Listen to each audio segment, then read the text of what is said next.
Welcome, ladies and gentlemen, to another episode of Beyond the Sirens podcast. I am your host, Flight Medic Barry, but more importantly, I am your partner aboard this aircraft as we go wheels up and journey into today's topic, dark humor. Now, dark humor, I must admit, is a heavy topic to discuss. That's going to inherently bring us into contact with some IFR conditions, some inclement weather, and turbulence. But do not fret. After communicating with the chief pilot, we have been given the go for launch. Weather is marginal but acceptable. We are 10-8 in service, visors down, safety checks complete, and we are wheels up in today's podcast.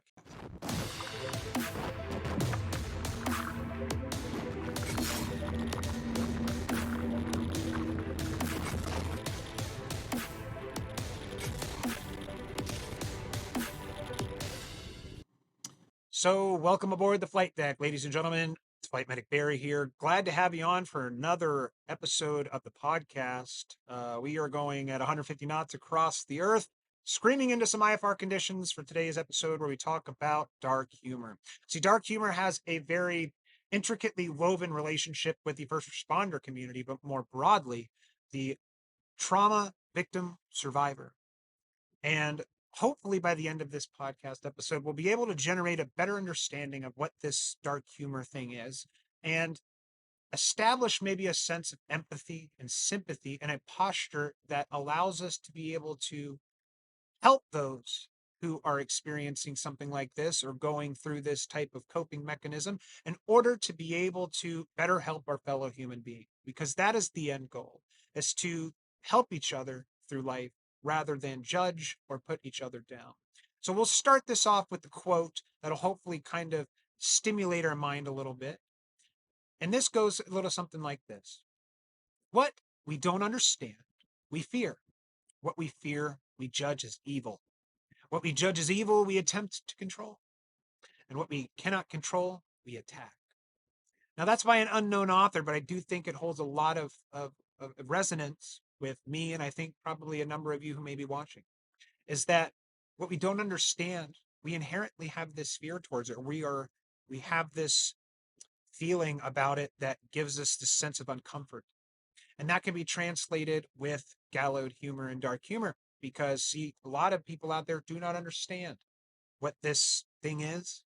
And I can expound on the definition a little bit more of Gallows humor. And it's really the use of insensitive or really dark style of humor that is really looked at by the consumer of the joke, or the recipient of the joke, or even a bystander of the joke, a sense of uncomfortability, a sense of disgust and distaste, um, and a sense of judgment towards an individual that is actually producing the humor.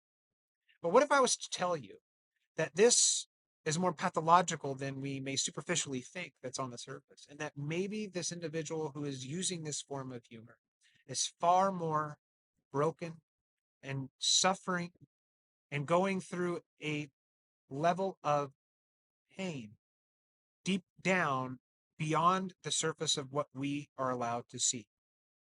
And some of you may be like, I'm not so sure about that. Hopefully by the end of it, it'll have you convinced. But see, you see, dark humor for many is a concept that is merely a distant acquaintance, a word that you may have heard with little understanding of the true gravity of the concept. When it comes to the depth of the human mind, there's so much left to be unraveled and things we have yet to understand. For others, however, dark humor is an all too familiar friend that has accompanied them through the unfathomable, indescribable horrors that life has thrusted itself upon. See, it's no secret that the individual and collective human beings have endured incalculable atrocities at the hands of their fellow human beings, from genocides to assaults to enslavement, war, and the like. Inherently, this gives birth to dark humor. There are many possible theories and reasons and hypotheses that have been put forth by the experts in an attempt to explain why humans use Gallows humor or dark humor as a method to reduce the psychological wounds that they have sustained by trauma that has inflicted upon them. You see, there is a very intricate, unique relationship between those who've suffered unimaginable trauma and dark humor. But first, before I think we really dive into the depths of dark humor, we must understand what is humor? How does it really work with our mind? And is it beneficial? And what does it bring us just without all of that darkness and all of the extra stuff that comes with dark humor? And see, the anatomy of humor really comes from many different aspects of our psychological state of mind, a lot being maybe in the unconscious.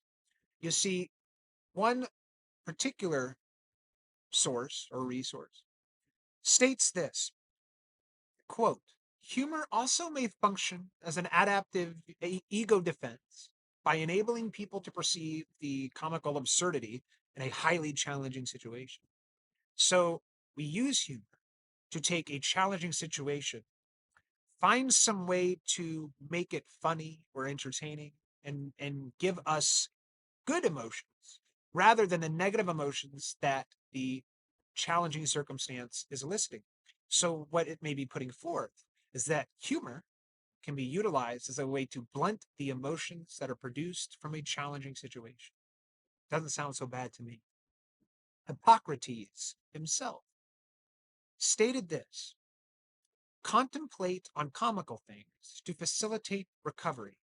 It seems widely thought that laughter can induce a change in attitude or perspective on a situation, ultimately breeding optimism, which will ultimately evolve into healing. That again does not sound like a bad thing. So we're seemingly able to deduce that humor can be used as a method of reducing challenging situations and making them not so scary and all the negative emotions that go along with it, but also as well be able to help us heal. So, on its face, humor has a positive way of being able to help us humans take negative things physiologically and both psychologically to to be able to heal and thrive and be able to experience joy in even the darkest times.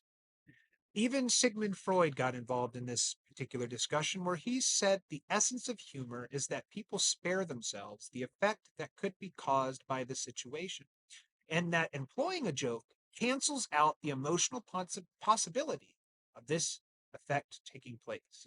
So, again, here we talk about the blunting effect that humor has on these negative emotions that we experience.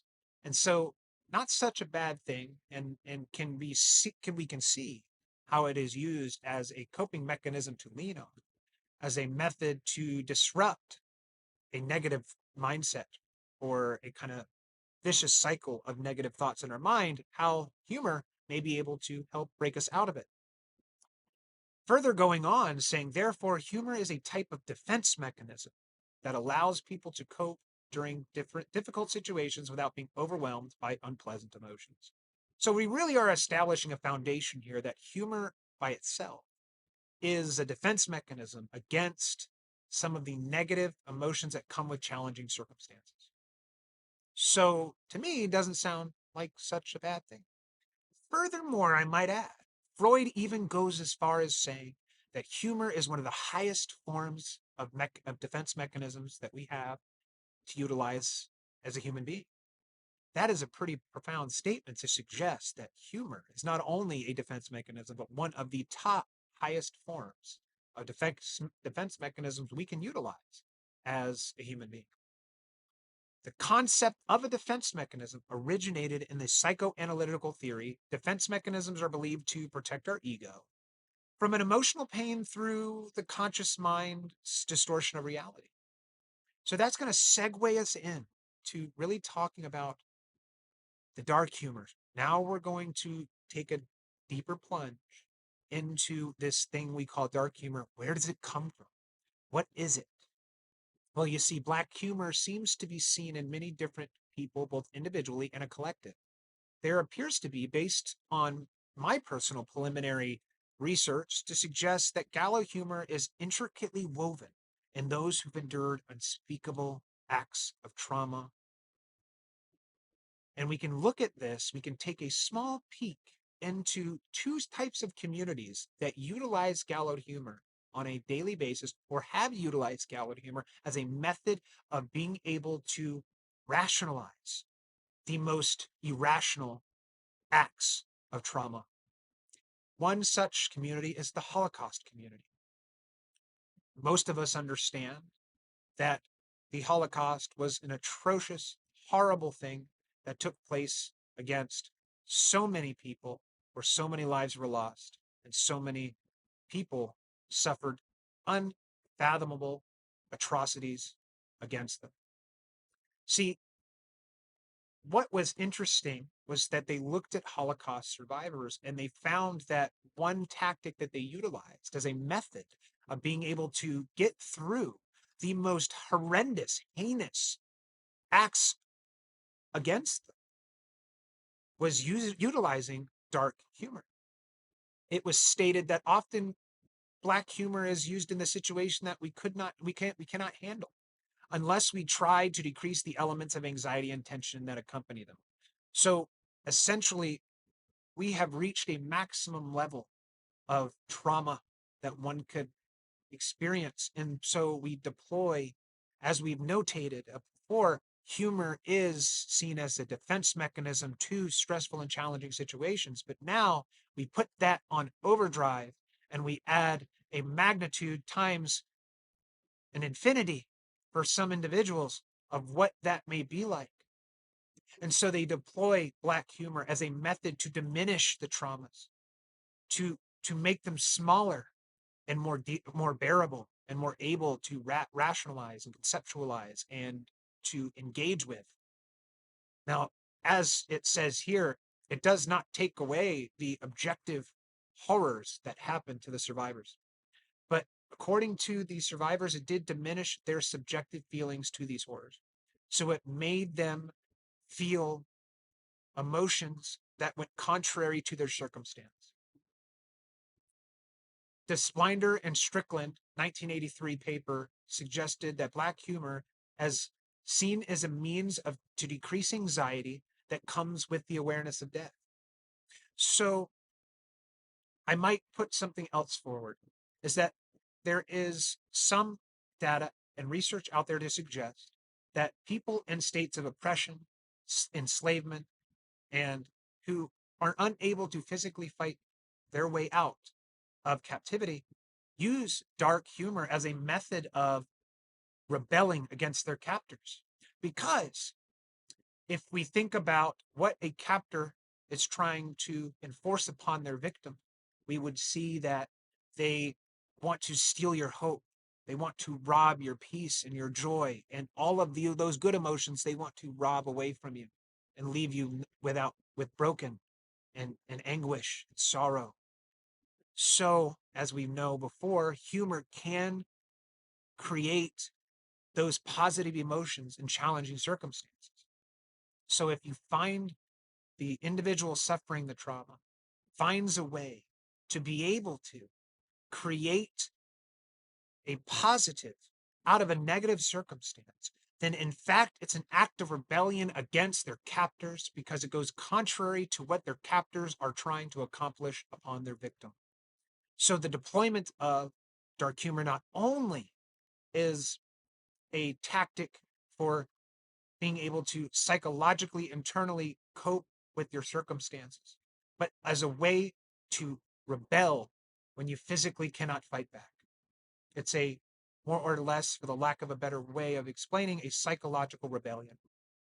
And we can see this also in the medical community and first responder public safety community as well. And although they did not experience personally the horrors of the Holocaust, they utilize it in a similar manner because as a first responder myself, I can say with my personal experience, the things a first responder sees is sometimes in the place of nightmares. Nightmares sometimes for some seem like a safe haven compared to the atrocities that they witness inflicted upon another human being. sometimes, and a lot of times, the things that we see as a first responder are so profoundly traumatic and unbearable that we retreat psychologically into a state where we seek some form of coping. Now, I want to state ahead of time that while there is a likely psychological and deep rooted reason as to why somebody may say distasteful or offensive content, that does not abdicate them from the responsibilities of the comments they make. That I will concede is that although it is a form of coping and is a method in which to blunt the horrible emotions that someone may be experiencing, it does not take away the consequences that it may have when deployed on an innocent person who had nothing to do with the situation. But in continuation, it does state in the AMA's Journal of Ethics that humor can also help clinicians relieve tension, make people on a healthcare team feel better, and even alleviate burnout.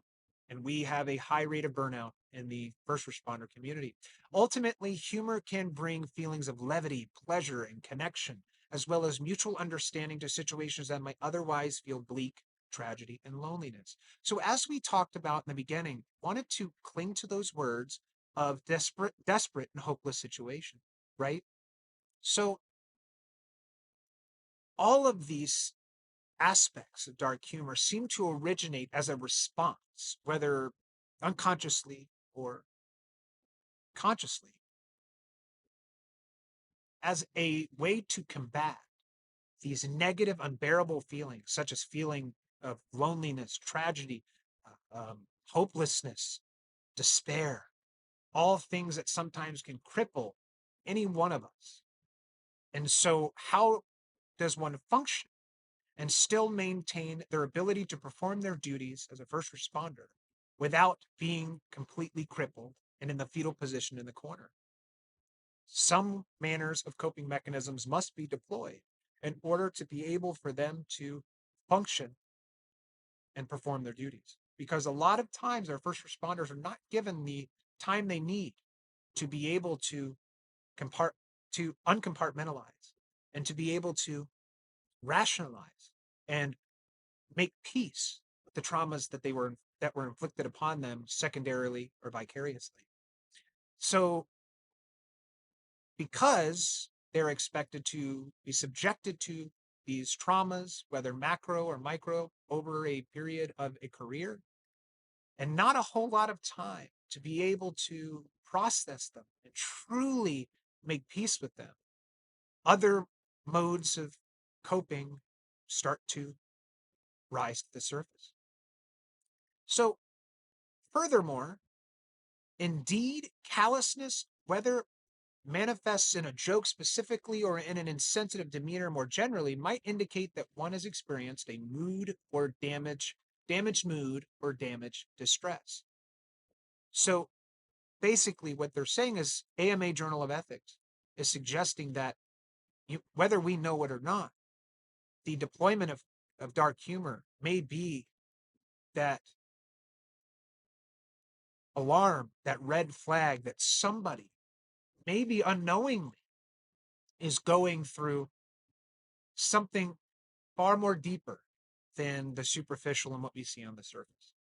Research has supported this idea. For example, a study by Sampson, Glasgow, Lee, and Graz, humorous coping applied after viewing negative pictures was found to increase positive emotions at both short and long-term follow-up. So they showed negative pictures to these individuals. And as a method of dealing with the negative emotions or negative pictures that were presented to these subjects, they found that the use of humorous coping helped increase positive emotions. So we often run into black humor in situations that we cannot handle, and unless we have tried to decrease the elements of anxiety and tension that accompany them. So This further allows us to dive into the last question, the last part of this. Is gallows humor healthy? Is it acceptable? And that's a really tough question to ask because on its face, or maybe very superficially, the answer is an unequivocally no. But maybe let's meet in the middle.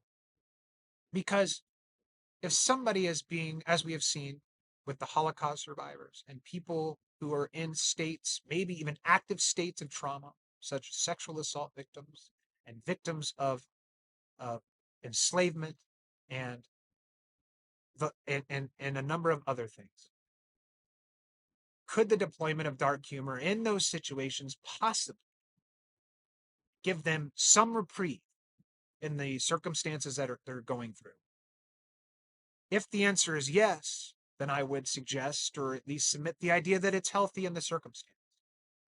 But where we get into the gray area and it becomes fuzzy is when it's deployed in times that are unacceptable, in inappropriate times. And unfortunately, sometimes when we don't have a good handle on our traumas and we've been able to make peace with them and really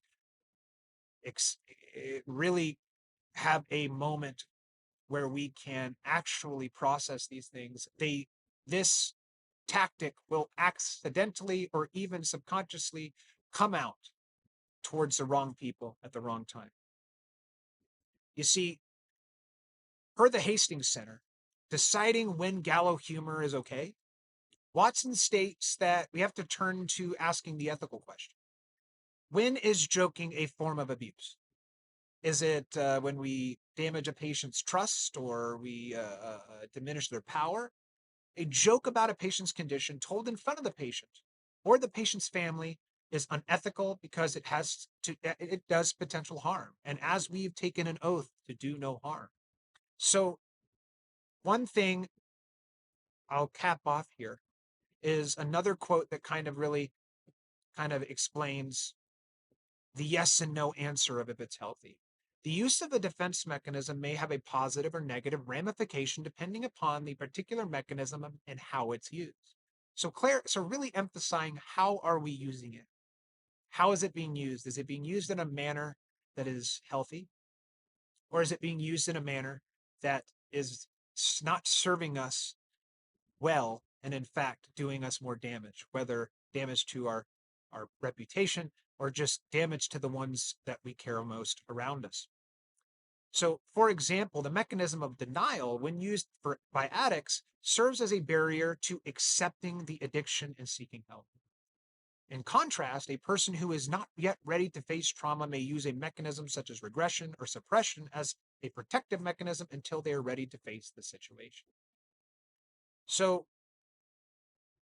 one thing we should really just finish off here is per the medical ethics source, while laughter is often the best medicine, it never feels good to be laughed at.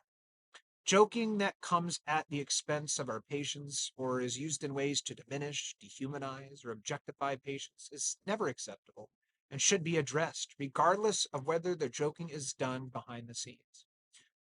So there you have it, ladies and gentlemen. This is a very deep topic and goes much deeper into the abyss than I only scratched the surface. And what this was to emphasize was that we humans are complex creatures. We are far more dynamic and far more unpredictable and have so much more about us that have yet to be discovered or truly understood. So if that's the case, then let's not be quick to judgment and be more quick to understand. Because as the quote does state, if we don't understand it, we're scared of it. And that ultimately leads down a path to attacking it. And our goal as humans is to try to build each other up, find the common ground, help those who have fallen and who can't see the way back, and maybe be the lighthouse for them to find their way back from the darkness. So, ladies and gentlemen, I am grateful that you stuck with me. I hope you like and follow and share so that we can continue to take these flights together. But as of now, we will go wheels down. We've got through all of the crazy turbulence and IFR conditions and we made it out okay. And we are now visors up, 10-7, out of service. Ladies and gentlemen, thank you. See you on the next one.